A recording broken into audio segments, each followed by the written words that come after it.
अस्सलाम वालेकुम viewers, I am Hina Mahjabeen. I hope you all will be fine. आज मैं आपके साथ शेयर करने वाली हूँ CS615 सॉफ्टवेयर प्रोजेक्ट मैनेजमेंट की असाइनमेंट नंबर 3 का idea solution. But idea solution share करने से पहले अगर आप मेरे चैनल पर न्यू हैं देन प्लीज़ मेरे चैनल को सब्सक्राइब कर दें और बेल आइकन को क्लिक करना मत भूलिएगा ताकि अपकमिंग लेक्चर्स और डिफरेंट असाइनमेंट आइडिया सॉल्यूशंस के नोटिफिकेशंस आप तक पहुँच जाएँ। लाइक भी कीजिएगा, शेयर भी कीजिएगा। जी, let's start from today's assignment that is of CS615। Lectures write किए हुए हैं 23 to 30। आपने कॉन्सेप्ट क्लियर करने हैं। Let's see question number 1। Generally, the process is defined as a collection of relevant tasks with specific milestones. A software process model defines the sequence in which the relevant tasks of the software development will be performed. यानी different software process models होते हैं जो कि sequence में define किए जाते हैं और उसमें सॉफ्टवेयर डेवलपमेंट जो है उसके टास्क है, रेलिवेंट टास्क हैं, वो परफॉर्म किए जाते हैं। Every software project has different size, complexity and objectives. हर सॉफ्टवेयर प्रोजेक्ट के अपने size, different size, complexity, objectives होते हैं, यानी अपने लिहाज से होते हैं। Most commonly used software process models are waterfall model, prototyping model, incremental model, spiral model and RAD model. ये मॉडल्स आपको गिवन है। You are required to match the type of software process model with the description given in the table. आपके पास description given है, यानी आपने क्या करना है, डिस्क्रिप्शन के अगेंस्ट उसके जो प्रोसेस मॉडल है, सॉफ्टवेयर प्रोसेस मॉडल है, वो राइट करना है आपने। तो मैं आपको साथ साथ हैंड आउट्स में दिखाती भी जाऊँगी कि किस बेस पर मैंने इसका जो टर्म है या प्रोसेस मॉडल है ये चूज़ किया है। फर्स्ट यहाँ राइट किया हुआ है वेल डिफाइंड डॉक्यूमेंटेशन है, क्लियरली डिफाइंड रिक्वायरमेंट्स। और ये है पेज नंबर 164 पर। आपने पेज नंबर राइट नहीं करना, मैंने आप लोगों को सिर्फ दिखाने के लिए, क्योंकि अर्जेंटली अगर ढूंढना हो तो थोड़ा मुश्किल होता है, इसलिए मैं पेज नंबर ही सर्च कर लूँगी।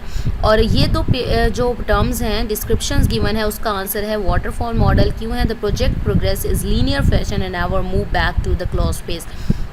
ओके जी, वाटरफॉल मॉडल की अगर बात करें, पेज नंबर 164 है, तो वो सीक्वेंशियल होता है, यानी एक फ़ेज़ कंप्लीट करता है देन ही जाकर आप नेक्स्ट फेज़ में जा सकते हैं। क्लोज़ यानी क्लोज़ करने से पहले आप पीछे नहीं जा सकते, तो ये लीनियर कह देंगे, सीक्वेंशियल है।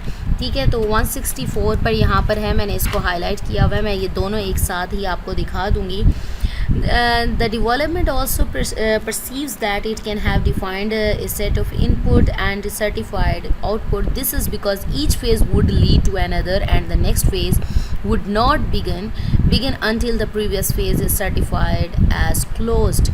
यानी the waterfall model assumes the clear of a previous phase before the successive phase begins. तो यहाँ से linear progression की बात कर रहा है, यानी linear way में होगा।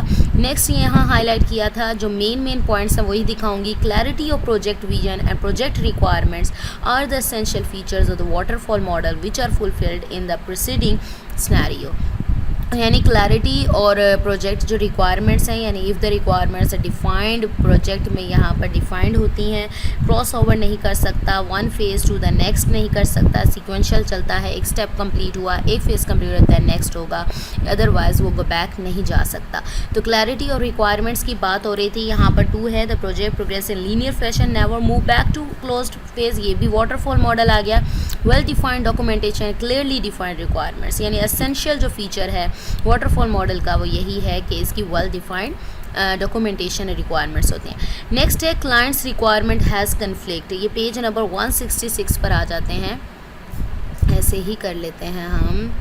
ओके जी, when there is a conflict in client requirements, तो हम देखते हैं ये किसका टॉपिक जा रहा है, prototyping. You should use prototyping model when the client is not clear about the requirements of the proposed system, when there is a conflict in client requirements। तो मैंने आपको दिखा दिया, इसका आंसर है प्रोटोटाइपिंग मॉडल, तो मैंने यहाँ पर प्रोटोटाइपिंग मॉडल राइट कर दिया।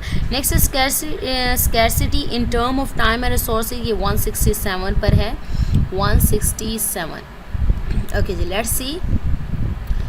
ये यहाँ पर आ गया है, देखें। In such a case you use the incremental model because of the following reasons, time and lack of skilled personnel are the main hindrances in the project. तो ये जो रिसोर्सेज की लैक है यानी डेफिशिएंसी है, ये क्या है, आप इंक्रीमेंटल मॉडल यूज़ करते हैं, तो मैंने इसका आंसर राइट किया है इंक्रीमेंटल मॉडल। नेक्स्ट है need to effectively manage risk, इसका है 168 पर मैनेज करने की ज़रूरत होती है। रिस्क मैनेजमेंट, जब स्पाइरल मॉडल की बात करते हैं तो रिस्क मैनेजमेंट की बात आती है। तो using the spiral model you can to revert to an earlier phase to incorporate client feedback and complete that phase. It needs to perform risk analysis effectively to eliminate losses arising due to uncertain development models, resource requirements, project constraints and times। यानी आपको क्या करना पड़ता है, effective जो risk management करनी पड़ती है किसमें, स्पाइरल मॉडल में। So I have spiral model written, ठीक है, मैंने यहाँ पर स्पाइरल मॉडल राइट कर दिया। अगेन बता रही हूँ पेज नंबर राइट नहीं करने, सिर्फ दिखाने के लिए आता है।